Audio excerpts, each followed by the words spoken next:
ಅದಾದ್ಮೇಲೆ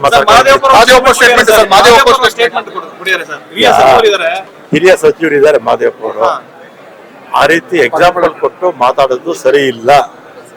ಆ ರೀತಿ ಏನೋ ಬಾಲ ಇದನ್ನ ಅಲ್ಲಾಡ್ಸಕ್ಕಾಗಲ್ಲ ಅಂತ ಆ ರೀತಿ ಹೇಳಿಕೆ ಕೊಡಬಾರ್ದು. ಬೇರೆ ಏನಾದ್ರು ಉದಾಹರಣೆ ಕೊಟ್ಟು ಹೇಳ್ಬೋದಿತ್ತು ಅಲ್ವಾ. ಅದು ಹಿರಿಯ ಸಚಿವರಾಗಿ ಆ ರೀತಿ ಹೇಳಿರ್ತಕ್ಕಂಥದ್ದು ಸರಿ ಇಲ್ಲ. ಇನ್ನೂ ಬೇಕು, 4-5 ತಿಂಗಳು ಬೇಕಾಗುತ್ತೆ.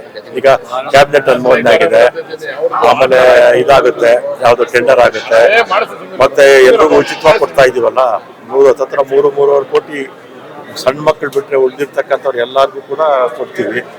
ಹಣ ಜಾಸ್ತಿ ಬೇಕಾಗುತ್ತೆ. ಅದರಿಂದ ಕ್ಯಾಬಿನೆಟ್ ಮತ್ತೆ ಬರಬೇಕು. ಮತ್ತೆ ಬಂದಾದ್ಮೇಲೆ ಬೇಕು 4-5 ತಿಂಗಳು ಬೇಕು ಪ್ರೋಸೆಸ್. ಅಲ್ಲಿವರೆಗೂ ಕೂಡ ಆಧಾರ್ ಕಾರ್ಡಲ್ಲಿ ಹೋಗ್ಬೋದು, ಏನು ಸಮಸ್ಯೆ ಇಲ್ಲ ಸಾರ್ವಜನಿಕರಿಗೆ. ಕರುನಾಡು ಟೈಮ್ಸ್ ಚಾನೆಲ್ನಲ್ಲಿ ಸುದ್ದಿ ಮತ್ತು ಜಾಹೀರಾತು ನೀಡಲು ಈ ನಂಬರ್ಗೆ ಕರೆ ಮಾಡಿ.